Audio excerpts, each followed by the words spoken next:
Hello everyone, educare YouTube চ্যানেলে তোমাদের স্বাগত জানাই। আমাদের আজকের আলোচনার বিষয় হলো মাধ্যমিক এবিটিএ টেস্ট পেপারের 1083 নম্বর পেজে ইতিহাসের সংক্ষিপ্ত প্রশ্নের যে সাজেশনটি দেওয়া রয়েছে সেই প্রশ্নগুলির বিস্তারিত উত্তর আলোচনা। অর্থাৎ যে সংক্ষিপ্ত প্রশ্নগুলি তোমাদের টেস্ট পেপারের 1083 নম্বর পেজে রয়েছে সেই প্রশ্নগুলির উত্তর আমি আজকে এই ভিডিওর মাধ্যমে বলে দেবো। এবং ইতিহাসের এই সংক্ষিপ্ত প্রশ্নের উত্তরগুলি যদি তোমরা জেনে নাও তাহলে কিন্তু ইতিহাসে তোমাদের সংক্ষিপ্ত প্রশ্ন এর মধ্যেই কিন্তু কমন পেয়ে যেতেই পারো। তাই আজকের ভিডিওটি দশম শ্রেণীর ছাত্রছাত্রীরা অর্থাৎ যারা মাধ্যমিক পরীক্ষা দেবে তারা মন দিয়ে প্রথম থেকে শেষ পর্যন্ত দেখো। আমি টেস্ট পেপারের 1083 নম্বর পেজের প্রশ্নগুলি বলে দেবো, তার সাথে তার উত্তরগুলি বলে দেবো। তাই যাদের কাছে টেস্ট পেপার রয়েছে তারা 1083 নম্বর পেজটি ওপেন করো, এবং যাদের কাছে টেস্ট পেপার নেই তাদেরও টেনশন নেওয়ার কোনো বিষয় নেই, কারণ আমি প্রশ্ন এবং তার সাথে উত্তর দুটোই তোমাদের বলে দিচ্ছি। তাই ভিডিওটি প্রথম থেকে শেষ পর্যন্ত অত্যন্ত মনোযোগ সহকারে দেখো। আর একবার পেজ নাম্বারটি বলে দিচ্ছি, তোমাদের এবিটিএ মাধ্যমিক টেস্ট পেপারের 1083 নম্বর পেজ। আজকে আমি এই পেজটির ইতিহাসের যে প্রশ্নগুলি রয়েছে তার 1-এর দাগ থেকে 20 দাগের প্রশ্নের উত্তরগুলি বলে দেবো। এর পরের ভিডিওতে 21-এর দাগ থেকে 38-এর দাগ পর্যন্ত যে প্রশ্নগুলি রয়েছে তার উত্তর বলে দেবো। আজকের ভিডিওতে 1-এর দাগ থেকে 20 দাগ পর্যন্ত প্রশ্নের উত্তর থাকবে। তো চলো শুরু করা যাক আজকের ভিডিওটি। এবিটিএ মাধ্যমিক টেস্ট পেপার 2023-2024 মাধ্যমিক ইতিহাস সাজেশন সংক্ষিপ্ত উত্তর ভিত্তিক প্রশ্নাবলী, প্রতিটি প্রশ্নের মান 2, পেজ নাম্বার 1083, অর্থাৎ তোমাদের এবিটিএ টেস্ট পেপারের 1083 নম্বর পেজ, কোয়েশ্চেন নাম্বার 1 to 20, অর্থাৎ 1-এর দাগ থেকে 20 দাগ পর্যন্ত প্রশ্নের উত্তর। প্রথম প্রশ্নটি রয়েছে, আনাল ঐতিহাসিকদের চর্চার অভিনবত্ব কি? এটির উত্তর, আনাল গোষ্ঠী হলো ফ্রান্সের একটি পত্রিকা গোষ্ঠী। মার্ক ব্লক এবং লুসিয়েন ফেভারের উদ্যোগে Annales of economic and social history নামে একটি পত্রিকা প্রকাশের মধ্যে দিয়ে এই গোষ্ঠী গড়ে ওঠে। এদের ইতিহাস চর্চার অভিনবত্ব হলো এই গোষ্ঠীর ইতিহাস চর্চায় সমাজ, অর্থনীতি, সংস্কৃতি, সাধারণ মানুষ, পরিবার, মনস্তত্ত্ব প্রভৃতি বিভিন্ন বিষয় স্থান পেয়েছে। এটাই হলো প্রথম প্রশ্নটির উত্তর। তোমরা প্রত্যেকটি প্রশ্ন আমি যেগুলি বলছি সেগুলি দেখো এবং এর উত্তরগুলি কিন্তু লিখে নাও, এবং উত্তরগুলি অবশ্যই তৈরি করে নাও। প্রত্যেকটি কিন্তু তোমাদের মাধ্যমিকের জন্য ভীষণ গুরুত্বপূর্ণ। দ্বিতীয় কোয়েশ্চেন এই পেজটিতে রয়েছে, স্থানীয় ইতিহাস চর্চার গুরুত্ব কি? এটির উত্তর, স্থানীয় ইতিহাস চর্চার গুরুত্ব হলো স্থানীয় ইতিহাস চর্চার দ্বারা স্থানীয় অঞ্চলের সমাজ, অর্থনীতি, শিল্পকলা প্রভৃতি সম্পর্কে ধারণা পাওয়া যায়। এবং দ্বিতীয়, জাতীয় ইতিহাস চর্চার সঙ্গে প্রয়োজনীয় বিভিন্ন উপাদান পাওয়া যায়। আঞ্চলিক ইতিহাসের মাধ্যমে জাতীয় ইতিহাস পূর্ণাঙ্গ রূপ নিতে পারে। 3 নম্বর প্রশ্ন, সিমন দ্য বেভিয়ার স্মরণীয় কেন? এটির উত্তর, সিমন দি বোভিয়ার বিংশ শতাব্দীর অন্যতম বিখ্যাত ফরাসি লেখক এবং চিন্তাবিদ এবং সর্বকালের সেরা মহিলা লেখকদের মধ্যে একজন। ইতিহাস জুড়ে নারীর নিপীড়ন সম্পর্কে তার অধ্যয়ন। তার লেখা দ্য সেকেন্ড সেক্স, যেটি 1949 সালে প্রকাশ হয়, আধুনিক নারীবাদের একটি প্রতিষ্ঠাতা পাঠ্য। দার্শনিক জিন পল সার্ত্রের সাথে যুক্ত বামপন্থী প্যারিসীয় বুদ্ধিজীবীদের বৃত্তে ডি বোভিয়ার বিশিষ্ট ছিলেন। তারপর 4 নম্বর প্রশ্ন, আত্মজীবনীমূলক দুটি গ্রন্থের নাম লেখো। দেখবে তোমাদের বইতে আত্মজীবনীমূলক অনেকগুলি গ্রন্থ রয়েছে, তার মধ্যে আমি দুটি গ্রন্থের নাম এখানে দিয়েছি, রবীন্দ্রনাথ ঠাকুরের জীবন স্মৃতি এবং বিপিনচন্দ্র পালের 70 বৎসর। এরপর 5 নাম্বার, বীরাশ্রমী ব্রত কে কেন চালু করেন? এটির উত্তর, বীরাশ্রমী ব্রত চালু করেছিলেন বিশ্বকবি রবীন্দ্রনাথ ঠাকুরের বোন স্বর্ণকুমারী দেবীর মেয়ে সরলা দেবী চৌধুরানী। এবং কেন তিনি চালু করেছিলেন? জাতীয়তাবাদী চেতনায় উদ্বুদ্ধ হয়ে তিনি 1903 সালে বীরাশ্রমী ব্রত চালু করেছিলেন। এর পরের প্রশ্ন 6 নাম্বার, বঙ্গদর্শনের যুগ বলতে কি বোঝায়? এটির উত্তর, বিপিনচন্দ্র পাল বঙ্গদর্শনের যুগ বলতে 1870-এর দশককে চিহ্নিত করেছেন, তাই 1870-এর দশককে বঙ্গদর্শনের যুগ বলা হয়। এরপর 7 নম্বরের প্রশ্ন, আর্কাইভ বা লেখাগারে কি কি রাখা থাকে? এটির উত্তর, সরকারি নথিপত্র সংরক্ষণ কেন্দ্র, মুহাফিজখানাই লেখাগার বা আর্কাইভ নামে পরিচিত। এখানে সাধারণ ও গোপন নথিপত্র থাকে যেগুলি পুলিশ, গোয়েন্দা এবং স্বরাষ্ট্র বিভাগের। স্বাধীনতার পর কেন্দ্রীয় সরকারের নথি সংরক্ষণাগার হিসাবে দিল্লিতে গড়ে উঠেছে কেন্দ্রীয় মুহাফিজখানা এবং রাজ্য স্তরে থাকে রাজ্য মুহাফিজখানা। এর পরের প্রশ্ন 8 নাম্বার, হুতুম প্যাঁচার নকশা গ্রন্থটির গুরুত্ব কি? এটির উত্তর, হুতুম প্যাঁচার নকশা গ্রন্থটি রচনা করেছিলেন কালীপ্রসন্ন সিংহ। এই গ্রন্থে তিনি হুতুম প্যাঁচা ছদ্মনামে ব্যঙ্গ বিদ্রুপের কষাঘাতে কলকাতার বাবু সমাজের জীবন্ত প্রতিচ্ছবি, উৎসব অনুষ্ঠান, সামাজিক কুপ্রথা, প্রচলিত ভাষা এবং হাস্য রসাত্মক ভঙ্গিতে তুলে ধরেছেন। এর পরের প্রশ্ন 9 নাম্বার, শ্রীরামপুর ত্রয়ী কাদের বলা হয়? ভীষণ গুরুত্বপূর্ণ প্রশ্ন। উইলিয়াম কেরি, জোশুয়া মার্সম্যান এবং উইলিয়াম ওয়ার্ড, এই তিনজনকে একত্রে শ্রীরামপুর ত্রয়ী বলা হয়ে থাকে। এখান থেকে কিন্তু অনেক প্রশ্নই তোমরা 1 নম্বরের শর্ট প্রশ্ন হিসাবেও পাবে, তাই এই প্রশ্নগুলি কিন্তু একদমই তোমরা বাদ দিও না। 10 নম্বর প্রশ্ন এই পেজটিতে রয়েছে, ফোর্ট উইলিয়াম কলেজ কেন প্রতিষ্ঠিত হয়? এটির উত্তর, লর্ড ওয়েলেসলি 1800 খ্রিস্টাব্দে কলকাতায় ফোর্ট উইলিয়াম কলেজ প্রতিষ্ঠা করেন। ফোর্ট উইলিয়াম কলেজ প্রতিষ্ঠার উদ্দেশ্য ছিল ভারতে ব্রিটিশ প্রশাসনে কর্মরত যুবকদের ভারতীয় ভাষা, আইন, সংস্কৃতি, রীতিনীতি সম্পর্কে অবহিত করা। এর পরের প্রশ্ন 11 নাম্বার, উইলিয়াম কেরি স্মরণীয় কেন?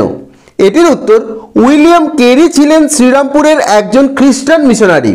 তিনি 1890 খ্রিস্টাব্দে শ্রীরামপুরে একটি আধুনিক ছাপাখানা প্রতিষ্ঠা করেন। শিক্ষার প্রসারের উদ্দেশ্যে তিনি বাংলার বিভিন্ন স্থানে বেশ কয়েকটি শিক্ষা প্রতিষ্ঠান স্থাপন করেছিলেন। তিনি মুদ্রণ শিল্প এবং বাংলা গদ্য বিকাশের জন্য স্মরণীয় হয়ে আছেন। এর পরের প্রশ্ন 12 নাম্বার, 1813 খ্রিস্টাব্দের সনদ আইন গুরুত্বপূর্ণ কেন? এটির উত্তর, 1813 সালে চার্টার অ্যাক্ট বা সনদ আইন ভারতের ব্রিটিশ অধিকারের ওপর ক্রাউনের সার্বভৌমত্ব দাবি করে। এর ফলে ভারতে ইস্ট ইন্ডিয়া কোম্পানির একচেটিয়া আধিপত্যের অবসান ঘটে।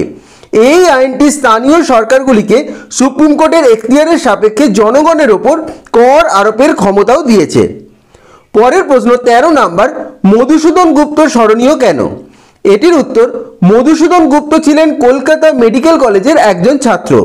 এদেশে তিনি প্রথম শব বা মৃতদেহ ব্যবচ্ছেদ করে এক যুগান্তকারী ঘটনা ঘটান। তিনি 1840 খ্রিস্টাব্দে ডাক্তারি পাস করেন এবং পরে মেডিকেল কলেজের চাকরিতে যোগ দিয়েছিলেন। সর্বপ্রথম শব ব্যবচ্ছেদ করার জন্য তিনি স্মরণীয় হয়ে আছেন। এরপর 14 নাম্বার, খুব ইম্পর্টেন্ট একটি প্রশ্ন, উডের ডেসপ্যাচের গুরুত্ব কি? এটির উত্তর, উডের ডেসপ্যাচ হলো ভারতীয় শিক্ষার ইতিহাসে একটি গুরুত্বপূর্ণ শিক্ষা দলিল, যেটি ব্রিটিশ ইস্ট ইন্ডিয়া কোম্পানি কর্তৃক ভারতীয় শিক্ষাক্ষেত্রে সার্বিক অনুসন্ধান করে। এটি লিখিত শিক্ষা সংক্রান্ত প্রথম দলিল। ভারতবর্ষের শিক্ষা বিস্তারের ক্ষেত্রে ব্রিটিশ সরকার 1854 সালে এই শিক্ষা কমিটি গঠন করেছিলেন। দেখো আরেকবার তোমাদের বলে দিচ্ছি, তোমাদের এবিটিএ টেস্ট পেপারের 1083 নম্বর পেজের প্রশ্ন, এগুলি অর্থাৎ ইতিহাসের যে প্রশ্নগুলি রয়েছে সংক্ষিপ্ত, তার উত্তরগুলি এখানে দেওয়া রয়েছে।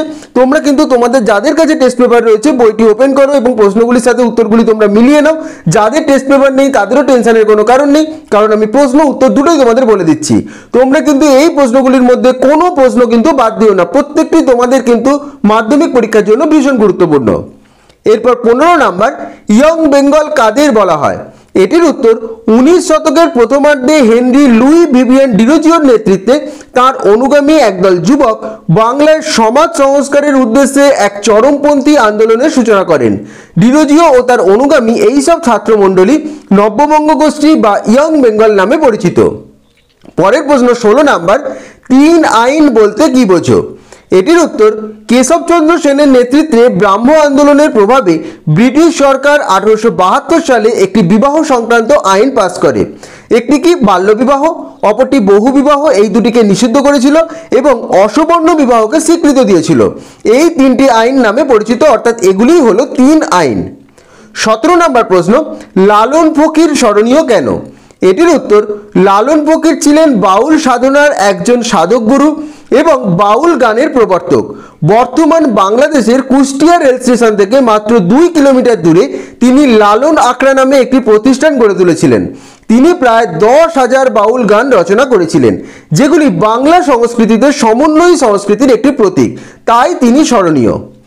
এর পরের প্রশ্ন 18 নাম্বার, ভারতীয় অরণ্য আইন যেটি 1865 সালে পাস হয়, এর প্রতিক্রিয়া কি হয়েছিল? এটির উত্তর, ব্রিটিশ সরকার প্রবর্তিত অরণ্য আইনের বিরুদ্ধে, অর্থাৎ 1865 সালে যে অরণ্য আইন পাস হয় তার বিরুদ্ধে আদিবাসী, সাঁওতাল, কোল, মুন্ডা বিদ্রোহী হয়ে উঠেছিল, কারণ অরণ্য ছিল তাদের কাছে জীবিকা নির্বাহ, বসবাসের স্থান।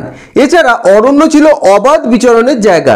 স্বভাবতই অরণ্য নিয়ন্ত্রণ আইন তাদের জীবন জীবিকার ওপর চরম আঘাত করেছিল, ফলে ব্রিটিশ সরকারের বিরুদ্ধে তারা বিদ্রোহী হয়ে উঠেছিল। এর ফলাফল এটিই হয়েছিল। পরের প্রশ্ন 19 নাম্বার, তিতুমিরের প্রধানমন্ত্রী ও সেনাপতির নাম কি? তিতুমির মঈনুদ্দিন নামে একজন জনৈক ওয়াহাবিকে প্রধানমন্ত্রী নিযুক্ত করেছিলেন এবং তার ভাগ্নে গোলাম মাসুমকে সেনাপতি নিযুক্ত করেছিলেন। এবং 20 নম্বর প্রশ্ন, সভা সমিতির যুগ বলতে কি বোঝো? এটির উত্তর, 19 শতকের মাঝামাঝি সময়ে সাম্রাজ্যবাদী শাসকের বিরুদ্ধে মানুষের মনে জাতীয়তাবোধ জেগে ওঠে। ওই সময় প্রথমে বাংলায় এবং ক্রমে অন্যান্য প্রদেশে বিভিন্ন সভা সমিতি গড়ে উঠতে থাকে। সভা সমিতি গড়ে ওঠার প্রাচুর্যতা দেখে ডক্টর অনিল শীল এই সময়কালকে সভা সমিতির যুগ বলে উল্লেখ করেছেন। আজকের ভিডিওতে এই 20টি প্রশ্ন আমি তোমাদের দিলাম 1083 নম্বর পেজে এবিটিএ টেস্ট পেপারের। পরের যে ইতিহাসের প্রশ্ন রয়েছে অর্থাৎ 21 নম্বর থেকে 38 নম্বর যে সংক্ষিপ্ত প্রশ্নগুলি রয়েছে এর পরের ভিডিওতে আমি দিয়ে দেবো, তার জন্য চ্যানেলটি অবশ্যই তোমরা সাবস্ক্রাইব করে রেখো। এবং আজকে যে প্রশ্নগুলি দিলাম প্রশ্ন এবং উত্তর দুটোই তোমরা পেয়ে গেলে দরকার পড়লে ভিডিওটি স্ক্রিনশট নিয়ে তোমরা রাখতে পারো এবং প্রশ্নের উত্তরগুলি তৈরি করে নিও, অথবা তোমরা খাতায় প্রশ্নের উত্তরগুলি লিখে নিও, কিন্তু তৈরি করে নিও, কারণ তোমাদের হাতে সময় কিন্তু আর একদমই নেই। তাই এই প্রশ্নগুলি কিন্তু একদমই তোমরা বাদ দিও না। প্রত্যেকটি প্রশ্ন কিন্তু তোমাদের মাধ্যমিকের জন্য ভীষণ গুরুত্বপূর্ণ এবং এই প্রশ্ন নিয়ে যদি কোনো সমস্যা তোমাদের থাকে বা কোনো জায়গায় বুঝতে না পারো অবশ্যই কিন্তু আমাকে কমেন্ট করে জানাবে, আমি তার উত্তর তোমাদের যথাযথভাবে দিয়ে দেবো। এবং এই যে প্রশ্নগুলি দিলাম এগুলি আবারও বলছি তোমাদের মাধ্যমিকের জন্য ভীষণ গুরুত্বপূর্ণ। সবকটি প্রশ্ন কিন্তু তোমরা অতি অবশ্যই তৈরি করে নিও। ভিডিওটি পজ করে প্রশ্নের স্ক্রিনশট তোমরা নিয়ে নাও, অথবা তোমরা ভিডিওটি থেকে প্রশ্নগুলি খাতায় লিখে নাও এবং অবশ্যই তৈরি করে নাও। প্রশ্নগুলি তোমাদের মাধ্যমিকের জন্য ভীষণ গুরুত্বপূর্ণ। তো আশা করছি আজকের ভিডিওটি তোমাদের ভালো লেগেছে এবং আজকের ভিডিওর মাধ্যমে তোমরা এবিটিএ টেস্ট পেপার মাধ্যমিক টেস্ট পেপারের 1083 নম্বর পেজের ইতিহাসের যে প্রশ্নগুলি রয়েছে তার উত্তরগুলি জানতে পারলে। 1 দাগ থেকে 20 দাগের প্রশ্নের উত্তর তোমরা পেয়ে গেলে। এর পরের ভিডিওতে 21 দাগ থেকে 38 দাগ পর্যন্ত যে প্রশ্নগুলি রয়েছে তার উত্তরগুলি আলোচনা করব। আজকে আমি তোমাদের যে প্রশ্নগুলি বলে দিলাম এই প্রশ্নের উত্তরগুলি নিয়ে যদি তোমাদের কোনো সমস্যা থেকে থাকে বা কোনো জায়গায় যদি বুঝতে অসুবিধা থেকে থাকে অবশ্যই কিন্তু আমাকে কমেন্ট করে জানাবে, আমি তার উত্তর তোমাদের যথাযথভাবে দিয়ে দেবো। এবং বাকি প্রশ্নগুলির উত্তর খুব তাড়াতাড়ি ভিডিও পাবলিশ করা হবে, তার জন্য চ্যানেলটি অবশ্যই তোমরা সাবস্ক্রাইব করে রেখো। এবং এই ভিডিওটি ভালো লেগে থাকলে অবশ্যই ভিডিওটি লাইক এবং শেয়ার করে দিও এবং চ্যানেলটি অবশ্যই সাবস্ক্রাইব করে দিও। সকলে ভালো থেকো।